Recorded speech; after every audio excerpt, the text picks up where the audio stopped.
우리가 직장 생활을 하면서 한 번쯤 어쩌면 또 자주 경험할 수 있는 정말 황당하고 속상한 일이 있는데요. 그것이 뭐냐면 직장 상사가 시키는 일을 순종해서 열심히 했는데 문제가 생겼을 때 책망을 받고 덤탱이 시험 당할 때 굉장히 속이 상합니다. 시키는 일 잘하면은 누가 공을 가져갑니까? 네, 상사님이 공을 가져가죠. 그런데 시키는 일 열심히 했는데 잘못되면 어떻게 됩니까? 네, 부하직원 책임입니다. 책임져 주지도 안 하고 보호해 주지도 안 하고 뒤통수 치는 것 비슷하면 정말 속상합니다. 이런 일은 삶의 여러 현장에서 일어날 수 있는데 학생들도 마찬가지죠.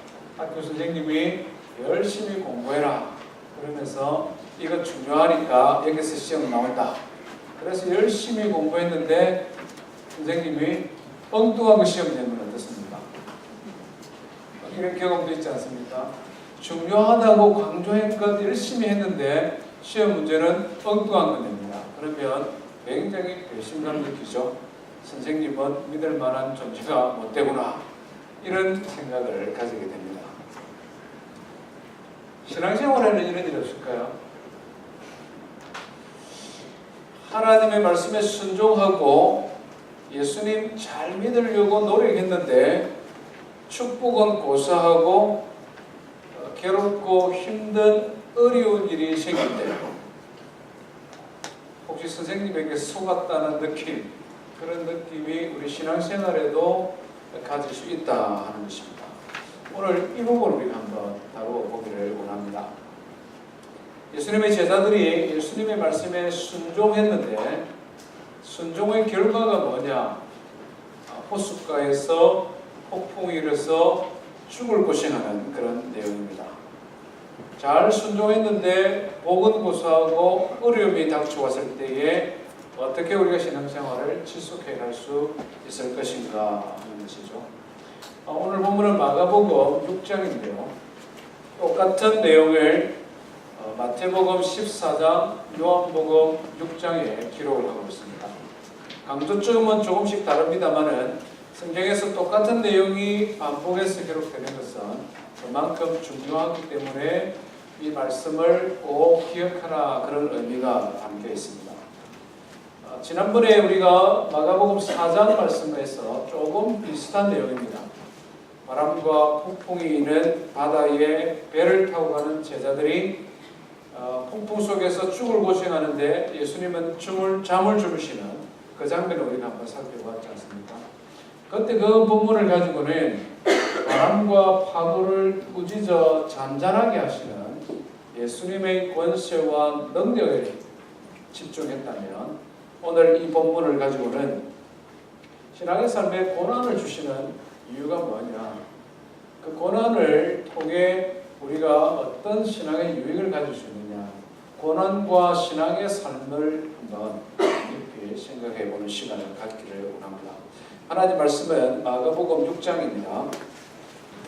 마가복음 6장 45절부터 52절 말씀 한 절씩 한번 교독하도록 하겠습니다. 마가복음 6장 45절에서 52절입니다. 예수께서 즉시 제자들을 재촉하사 자기가 무리를 보내는 동안에 배 타고 앞서 건너편 벳세다로 가게 하시고 저물매 배는 바다 가운데 있고 예수께서는 홀로 우태에 계시다가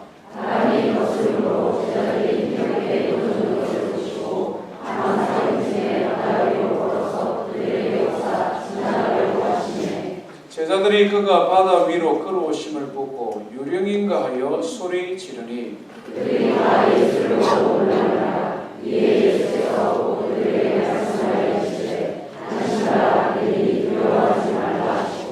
배에 올라 그들에게 가시니 바람이 그치느니라. 제자들이 마음에 심히 놀라니 이는 그들이 그 뜻 계시는 일을 깨닫지 못하고 도리어 그 마음이 돌아여졌음이라. 오늘 먼저 먼저 생각하고자 하는 것은 45절에 기록되어진 말씀입니다. 오늘 45절 말씀은 짧은 내용이지만 여러 가지 중요한 내용들이 좀 생략되어져 있습니다. 예수께서 즉시 제자들을 재촉하사 배를 타고 건너편 벳세다로 가라 이렇게 말씀하는 장면입니다. 이 본문은 우리가 2주 전에 살폈던 보름떡 5개와 물고기 2마리로 5,000명을 먹인 사건과 연결이 되어집니다. 기억을 한번 되새겨 보시면 좋겠습니다. 예수님께서 보름떡 5개와 물고기 2마리로 장정만 5,000명 넘는 사람을 먹였다. 그 현장에 있었던 사람들이 어떤 반응을 했겠습니까? 여러분들이 만약에 이 중에 우리 회중 중에 있는데 그런 기적을 행하는 사람이 지금 여러분들의 눈앞에 있다. 어떻게 하시겠습니까? 한마디로 난리가 났습니다. 요한복음 6장의 그 내용을 조금 구체적으로 기록을 하고 있는데 사람들이 예수님을 왕으로 삼으려 했다. 성경이 이렇게 기록을 하고 있습니다. 충분히 공감을 할 수 있는 내용입니다. 당시 이스라엘은 로마의 지배 아래 있었기 때문에 가난할 수밖에 없었습니다.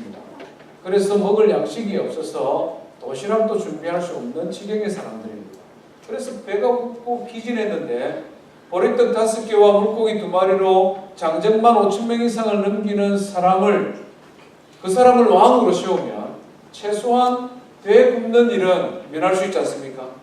조금 더 나아가서 생각하면 이런 능력 있는 사람이 우리의 왕이 되면 로마의 지배에서부터 우리를 해방시켜 줄 수도 있지 않겠는가? 이런 기대를 가지고 사람들은 예수님을 왕으로 세우려고 했습니다. 그런 사람들의 무리 속에 있는 제자들은 또 어떤 생각, 어떤 기분, 느낌이었겠습니까? 제자들은 굉장히 마음이 흥분되었을 것입니다. 예수님의 제자가 되어서 예수님을 따라다니면서 이런저런 어려움도 있고 고생도 있는데 이제 드디어 우리의 선생님이 왕이 되었을 때가 되었구나. 스승이 왕이 되면 제자들은 적어도 예수님께서 한 자리 나눠주면 우리도 힘과 권력을 가질 수 있지 않겠는가? 말하자면 이런 들뜬 마음으로 그 현장에 있었다는 것이죠. 그런데 예수님께서는 즉시로 오늘 본문에 보니 즉시 제자들을 재촉하사 그런 사람들이 머릿속에 있지만 빨리 가라. 그것도 부족해서 재촉하사 아마 제자들이 좀 뜸을 들이거든. 아니 예수님 여기가 좋은데 이 사람들 말대로 왕 한번 해보는 건 어떨까요? 말하자면 이렇게 망설일 수도 있는 것 같습니다. 예수님께서 그들을 재촉하라. 그리고는 건너편 벳세다로 가라 이렇게 말씀합니다. 하루 종일 예수님과 동력하고 사람들 먹을 거 나눠주고 제자들이 얼마나 피곤하고 힘들겠습니까? 그런데 제자들은 그 말씀에 순종했습니다. 해가 질 때쯤 밤에 하루 종일 수고하고 피곤한데 배 타고 건너편으로 가라 하니까 제자들은 순종해서 갈릴리 호수를 노를 저어가기 시작했습니다. 조금 가는데 상황이 돌변하는 것이죠. 잔잔하던 호수가 갑자기 바람이 불기 시작했습니다. 오늘 우리가 읽은 본문 48절에 보면 바람이 거스름으로 맞바람이 막 불었던 이런 느낌입니다. 똑같은 사건을 다루고 있는 요한복음 6장에서는 큰 바람이 불었다 이렇게 표현하고 있습니다. 큰 바람이 불기 시작합니다. 여기 오늘 우리가 생각하는 배우고자 하는 첫 번째 교훈이 있습니다. 순종하는 삶에도 바람은 분다는 겁니다. 순종하는 삶에도 고난은 있다 하는 것입니다. 물론 이것은 우리가 인생을 살아가면서 기본적으로 상식적으로 다 이런 생각을 가지고 살아갑니다. 인생을 살아가는 사람들 치고 고난이나 어려움, 인생의 풍랑, 강풍을 만나지 않는 사람은 아무도 없습니다. 문제는 예수 믿는 사람들이 가지고 있는 생각 속에 나는 예수 믿는 사람이기 때문에 특별히 나는 하나님의 말씀에 순종하는 사람이기 때문에 내가 하나님이 기뻐하는 삶을 살기 위해 나름대로 노력하는 나에게는 이런 풍랑, 이런 고난이 닥치지 말았으면 하는 그런 기대를 가지고 살아간다는 것입니다. 기대를 넘어서 그런 믿음을 가지고 살아갑니다. 인생의 풍랑이나 고난이 다가오는 것은, 특별히 신앙생활 함에도 불구하고 그런 어려움이 있는 것은 그 사람이 하나님 앞에 뭔가 잘못한 것이 있기 때문이다, 이런 생각을 하기가 쉽다는 것입니다. 뭔가 그 사람이 하나님 앞에 불순종하는 것이 있기 때문에 그 사람이 고난을 겪는다, 이렇게 우리는 덮어놓고 생각하기 쉽다는 것입니다. 사실은 그렇지 않다는 것이죠. 주님의 말씀에 적극적으로 순종하고 말씀에 순종했는데도 불구하고 제자들이 경험하는 풍랑처럼 우리의 인생에도, 우리의 신앙의 삶에도 그런 광풍은 닥쳐옵니다. 멀쩡하게 잘 나가던 사업이 부도가 나서 갑자기 가난해지고 심지어는 가족이 흩어져서 살아야 되는 그런 비즈니스의 어려움을 겪기도 합니다. 남들 다 하는 진급에 나만 떨어져서 기분 나쁘고, 그것으로 인해 직장 상사와의 관계가 깨어지는 직장 생활의 풍랑이 우리에게 닥쳐오기도 합니다. 가정도 역시 마찬가지죠. 열심히 내가 하나님 앞에 말씀 순종하고 기도하고 가정을, 행복한 가정을 만들어가기 위해 노력하는데 배우자가 외도를 하기도 합니다. 자녀들이 부모 속을 썩이기도 합니다. 가정생활에 강풍이 불어오는 것이죠. 중요한 것은 이런 광풍의 때에 우리가 어떻게 반응할 것이냐 하는 것입니다. 많은 경우에 있어서 이런 신앙의 삶의 강풍이 불어오면 신앙의 회의가 찾아올 때가 많습니다. 그렇지 않습니까? 많은 의심이 찾아올 때가 많습니다. 우리 성도들이 가장 경계해야 되는 위험한 것 중에 하나가 신앙의 회의죠. 의심이고, 그것이 더 나아가서 하나님을 원망하는 것으로 연결되어집니다. 내가 하나님을 안 믿는 것도 아닌데 나름대로 신앙생활 열심히 하는데 왜 이런 일이 나에게 생기느냐, 다른 사람과의 비교하는 마음도 생기죠. 저 사람은 내보다 더 열심히 신앙생활 제대로 안 하는 것 같은데, 잘 사는데 왜 나에게만 이런 일이 생기느냐 하는 것이죠. 이것은 하나님의 존재에 대한 회의, 의심일 뿐만 아니라 하나님의 사랑에 대한 의심이 생기는 것이죠. 하나님은 살아계시지 않든지 아니면 살아계신다 하더라도 나는 특별히 사랑하는 것 같지는 않다는 그런 마음입니다. 외부적인 문제가 닥쳤는데 그 외부적인 문제 때문에 우리 마음속에 자리 잡고 있는 하나님을 향한 믿음, 하나님을 향한 우리의 신앙이 흔들리는, 그래서 말 그대로 안팎으로 너무 힘든 그런 신앙의 삶이 우리에게 닥쳐오기도 한다는 것입니다. 오늘 성경은 그런 풍랑 가운데 우리 주님이 어떻게 하고 계시는지를 우리에게 자세히 가르쳐주고 있습니다. 제자들이 열심히 노를 젓고 고난 풍파를 이기기 위해서 애쓰는 동안 예수님은 팔짱 끼고 구경하고 있지 않았습니다. 오늘 말씀을 한번 보십시오. 46절 한번 같이 읽어봅니다. 시작. 무리를 작별하신 후에 기도하러 산으로 가시니라. 예수님께서 제자들을 보내고 난 다음에 산에 기도하러 가셨다. 사실 그날 제일 힘들게 일하셨던 분은 예수님이시거든요.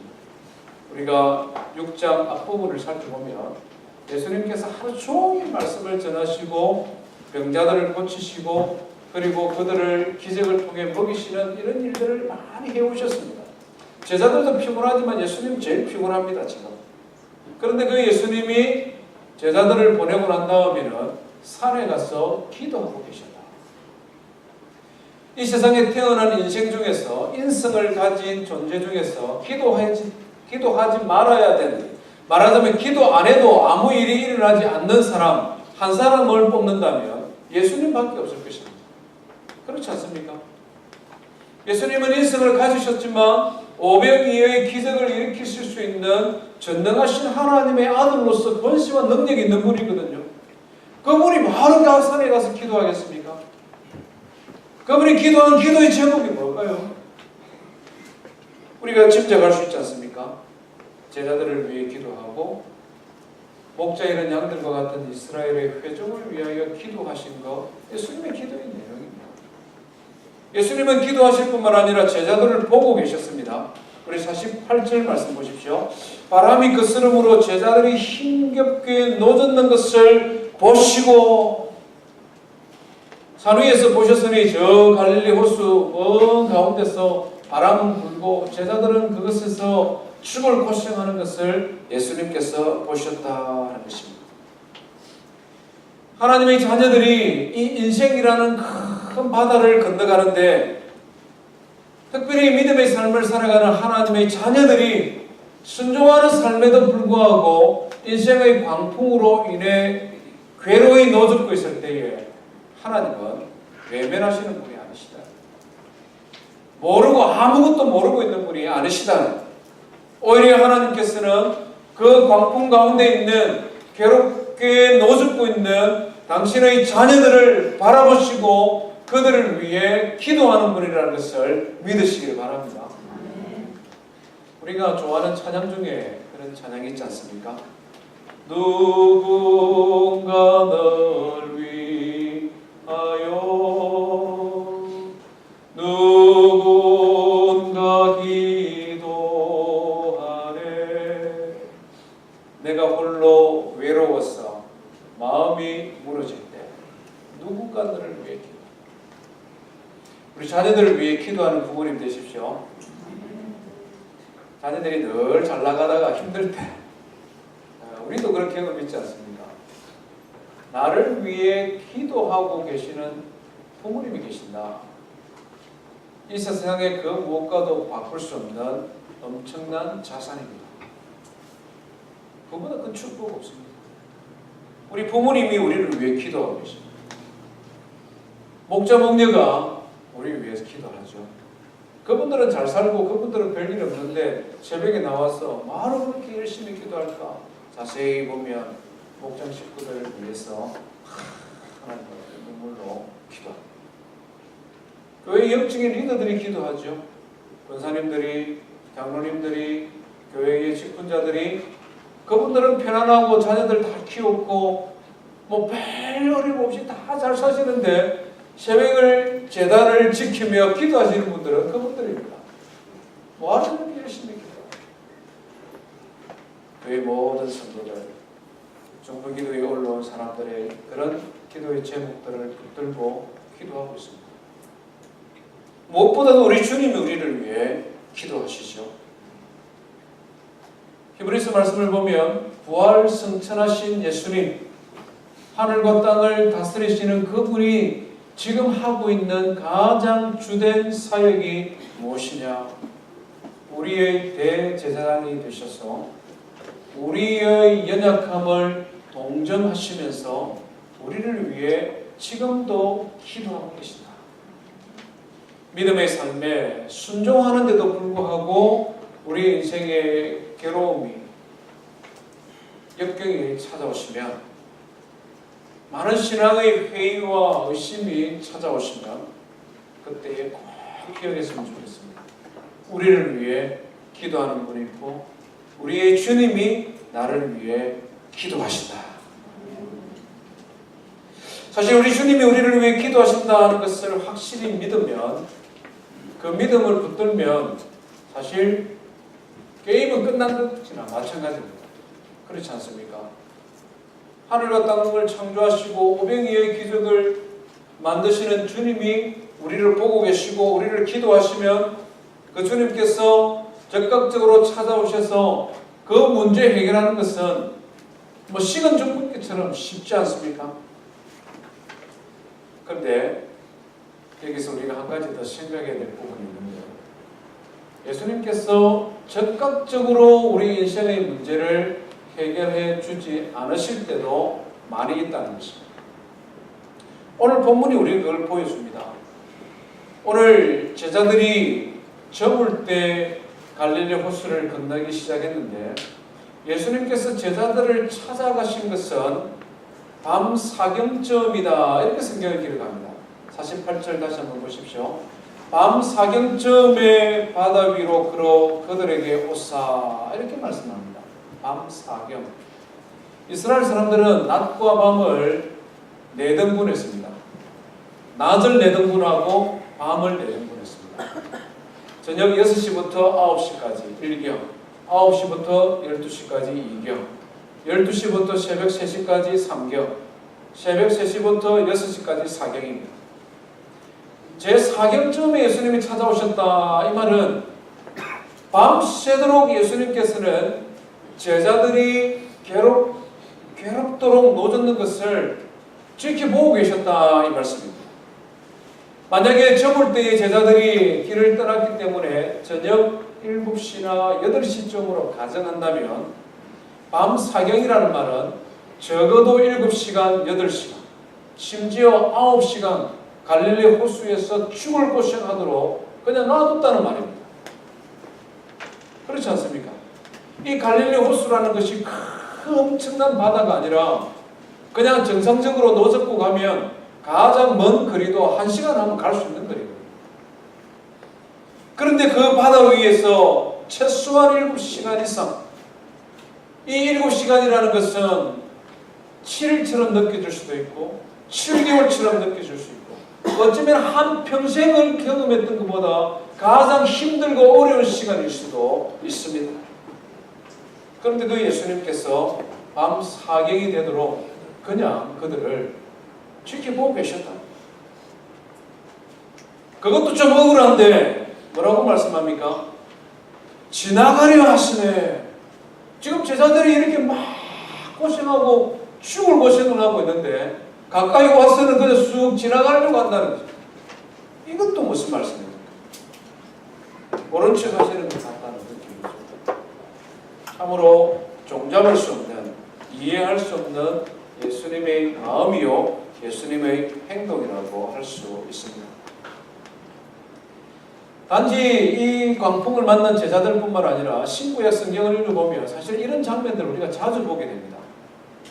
어떤 문제가 발생을 했는데 그것이 내 힘으로 해결할 수 없는 광풍인데 하나님께서 적극적으로 나타나셔서 그들을 고쳐주거나 해결하지 아니하고 오히려 시간을 질질 끌면서 힘들게 하는 경우들도 왕왕 보여진다는 것입니다. 가장 대표적인 사람이 구약 성경에 나타나는 욥이라는 사람입니다. 이 사람은 불의가 없는 사람이고 정직하고 하나님을 두려워하고 하나님 말씀대로 순종하며 살아가는 사람입니다. 하나님의 축복을 많이 받아서 아들이 7이고 딸이 3이고 성경을 읽어보니까 양이 7,000마리고 약대가 3,000마리고 엄청난 부자입니다. 얼마나 이 사람이 부자임에서 경건하였는지 자녀들이 생일이 되면 잔치를 열고 사람들을 초청했는데 자녀들 생일 잔치 하기 전에 그가 하는 일이 하나 있었습니다. 하나님 앞에 제사를 지냈습니다. 제사의 내용이 뭐냐? 혹시 부지 중에라도 자기의 자녀들이 하나님 앞에 범죄했으면 용서하여 주십시오. 세상에 이런 부모가 어디 있습니까? 실수라도 범죄한 거 있으면 용서해 주십시오. 자녀들을 축복하고 하나님 앞에 대신 기도하고 예배했던 사람이 욥입니다. 그런데 사단이 그를 시험하여 하루아침에 알거지가 되지 않습니다. 도둑대가 나타나서 모든 재산을 빼앗아갔고 자녀들이 모여서 축제하고 있는데 토네이도가 불어 집이 무너지면서 죽어버렸습니다. 자기 몸에도 질병이 찾아와서 피부병이 생겼는데 고름이 질질 흘러서 개가 그 흔대를 앓았다, 핥았다. 성경에 이렇게 기록합니다. 순종하며 지금까지 살아왔는데 그의 삶에 고난이 다가오는 것이죠.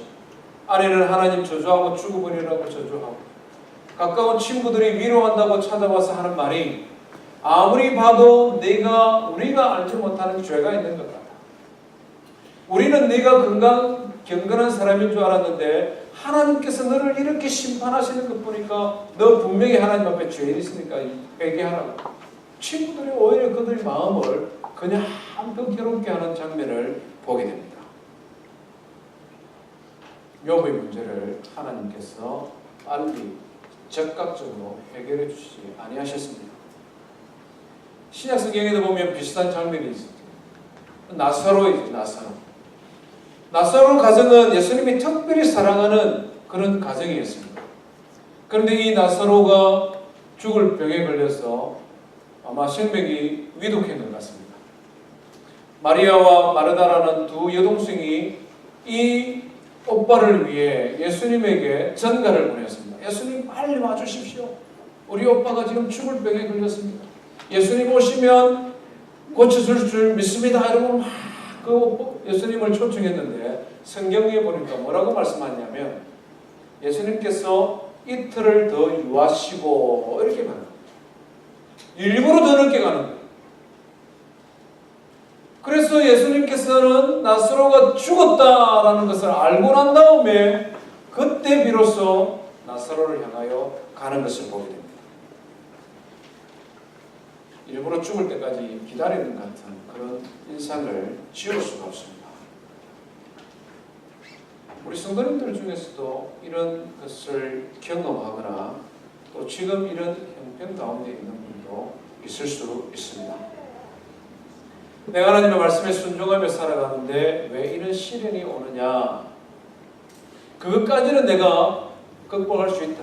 인생의 믿음의 삶에도 고난이 있다는 것을 알기 때문에 누군가 나를 위해 기도하고 있고 주님이 나를 기도한다는 것도 알고 내가 믿음으로 버티고 있다. 그런데 문제는 그것이 지속되는 것입니다. 왜 이렇게 빨리 해결해 주시지 않느냐? 그렇지 않습니까? 그 이유가 뭐냐? 왜 빨리 찾아오셔서 해결하면 될 터인데 왜 이렇게 뜸을 들이고 계시냐는 것입니다. 그 이유가 뭘까요? 성경은 여기서 대하여 두 가지를 우리에게 말씀하고 있는데 첫 번째는 믿음이 무엇인가 하는 것에 대하여 가르쳐 주십니다. 똑같은 내용을 다루고 있는 마태복음 14장 31절에 보면 이 사건을 진행하시면서 예수님께서 베드로에게 하시는 말씀입니다. 예수께서 즉시 손을 내밀어 그를 붙잡으시며 이르시되 믿음이 작은 자여 왜 의심하였느냐? 믿음이 작은 자여 왜 의심하였느냐? 이 풍랑의 사건 뒤에 믿음에 대하여 예수님께서 말씀합니다. 지난번에 우리가 살펴보았던 마가복음 4장에서도 역시 비슷하게 예수님은 말씀하시죠. 마가복음 4장 40절에 보니 어찌하여 무서워하느냐? 너희가 어찌 믿음이 없느냐? 즉각적으로 해결해 주는 것만 믿는 믿음이 아니라 때로는 뜸을 들이고 때로는 내 생각 기대보다도 빨리 해결되어지지 않는 그런 형편 속에서도 주님을 향한 우리의 믿음이 식어지지 않도록 그것이 더 성숙한 믿음이라고 예수님이 지금 우리에게 말씀하고 있습니다. 예수님은 제자들을 향하여 지금 이 풍랑, 이 큰 바람을 하는 소재를 가지고 믿음이 무엇인가 하는 것을 좀 더 분명하게, 좀 더 자세히 가르쳐 주기를 원한다는 것입니다. 욥의 인생을 보면 이것이 분명해지는데 욥이 이처럼 갑작스럽게 환란이 큰 풍랑이 다가왔을 때에 믿음을 지켰습니다. 욥기 1장 21절 22절에 보니 주신 자도 여호와시요 취하신 자도 여호와시니 여호와 하나님만 찬송을 받을 분이십니다. 이러면서 하나님을 원망하지는 않습니다. 그런데 욥기 3장부터 41장을 읽어보면 무려 40장 되는 많은 분량 속에 욥이 하나님께 질문하는 장면입니다. 하나님 앞에 질문하고 회의합니다. 욥기 3장에 처음 들어가면 뭐라고 말하느냐면 욥이 자기의 생일을 저주하는 장면이 나옵니다. 왜 우리 엄마가 이렇게 건강해서 나를 이 땅에 태어나게 했을까? 엄마가 힘이 없어서 내가 태어나다가 죽어버렸으면 이런 고생 안 할 수 있을 텐데. 어머니 태에서 나오다가 죽는 사생자도 많은데 나는 왜 건강하게 태어나서 내가 이렇게 고생하고 있는가? 자기 생리를 저주하고 건강한 어머니를 원망하는 내용들이 등장합니다. 믿음을 지키고 환난을 이겨내고 하나님을 원망하는 데까지 이르지 않았지만 자기의 인생이 고난이 너무 크니까 신앙의 회의가 일어나고 하나님 앞에 질문이 생기고 그래서 계속 하나님 왜 그렇습니까? 이게 41장까지 반복되었습니다. 장시간의 시간이 흘렀다는 것이죠. 그러다가 마지막 욥기 42장에 가면 욥이 이렇게 고백합니다. 한번 들어보십시오. 내가 죽게 대하여 귀로 듣기만 하였사오나 이제는 눈으로 주를 배웠나이다. 그러므로 내가 스스로 거두어 드리고 티끌과 제 가운데에서 회개하나이다.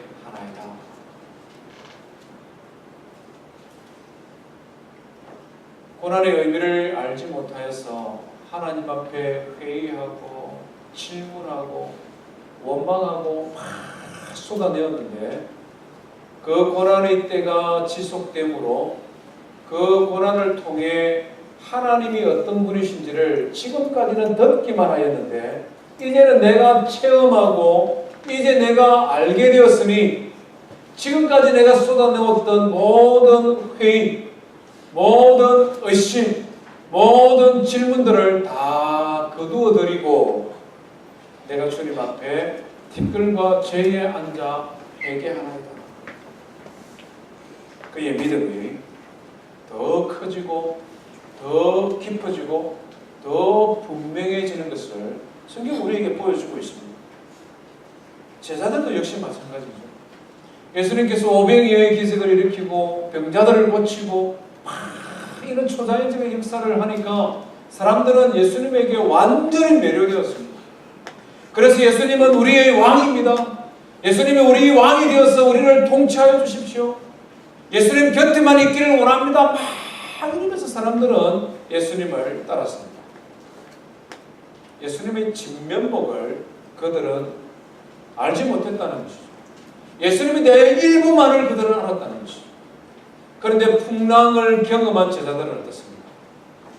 갈릴리 호수에서 예수님의 말씀에 순종해서 죽도록 고생한 7시간 이상 죽음과 싸워야 했던 그 예수님의 제자들은 나중에 어떻게 되었느냐? 그런 파도를 꾸짖어 잠잠케 하시는 예수님을 만나게 되었습니다.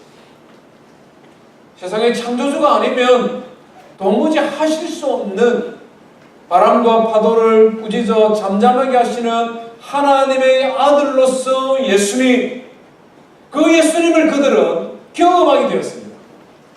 그래서 마태복음 14장에 똑같은 사건을 다루고 있는 이 모든 과정을 지나고 난 다음에 예수님의 제자들이 이구동성으로 한마디로 고백하는데, 예수님, 당신은 진실로 하나님의 아들이었습니다.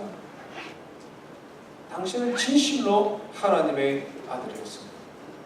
큰 풍랑이 없었으면, 그것이 지속되지 아니하였으면 그들이 알지 못했던, 경험하지 못했던 살아계신 하나님의 아들 예수 그리스도에 대한 더 깊은 믿음의 자리로 이 풍랑이 그들을 이끌어가고 있다 하는 것입니다. 사랑하는 성도 여러분, 지금 인생의 풍랑이 힘들고 어렵고 우리 인생이기 때문에 원망이 생길 수도 있고 회의도 생길 수도 있고 많은 질문들이 쏟아져 나올 수 있습니다. 그렇지만 포기하지 마십시오. 단념하지 마십시오. 하나님께서는 우리에게 분명히 말씀하시기를 시험을 이기지 못할 시험 허락하지 아니하시고 시험 당할 때는 피할 길을 주셔서 우리로 하여금 더 깊은 믿음의 자리, 더 든든한 반석과 같은 믿음의 자리로 이끌어가기 위해 때로는 시련과 역경의 시간을 지속하기도 하신다는 것, 확실히 믿는 성도 되기를 주의 이름으로 축원드립니다. 두 번째는요, 왜 시련의 시간을 지속적으로 허락하시느냐? 오직 한 분 하나님만 바라보도록 우리에게 시련을 주실 거라 믿습니다.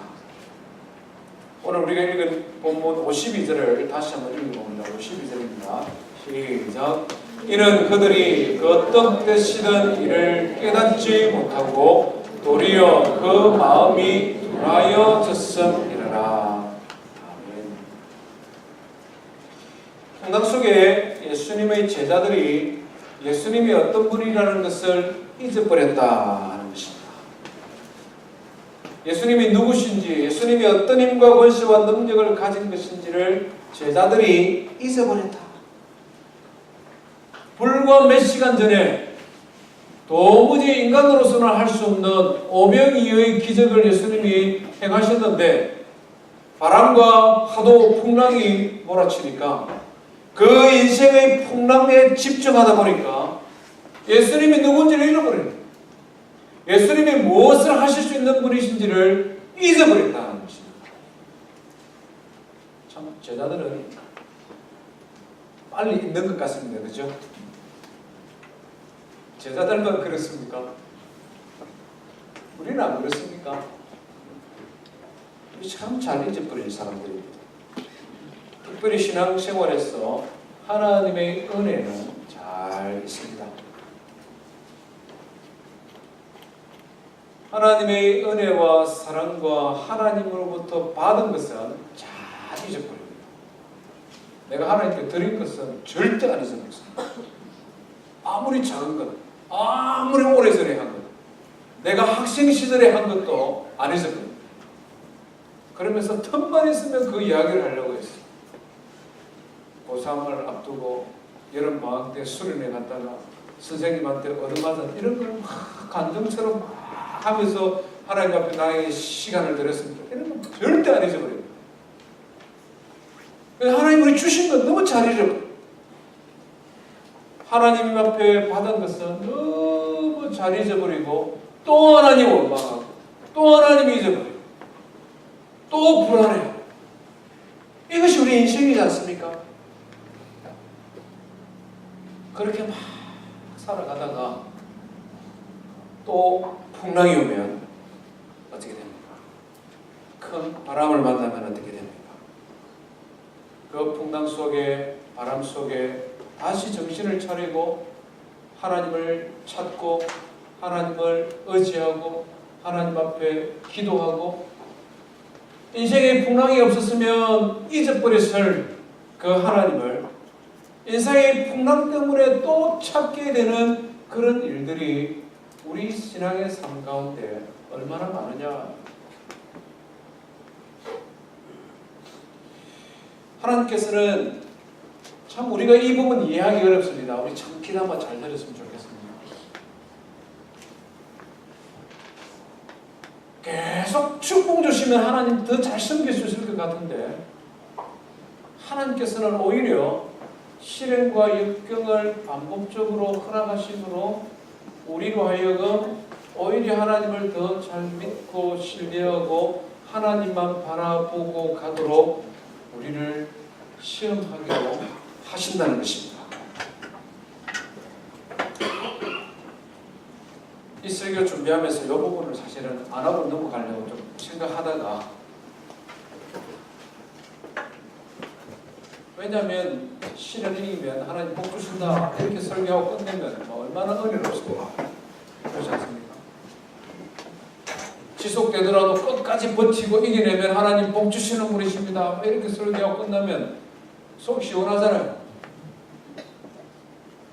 그런데 우리 신앙의 삶이 보면 그렇지 않다는 거예요. 성경이 그렇게 가르치고 있지는 않다는 것입니다. 신앙의 삶은 수학 문제 푸는 거하고 좀 다르다.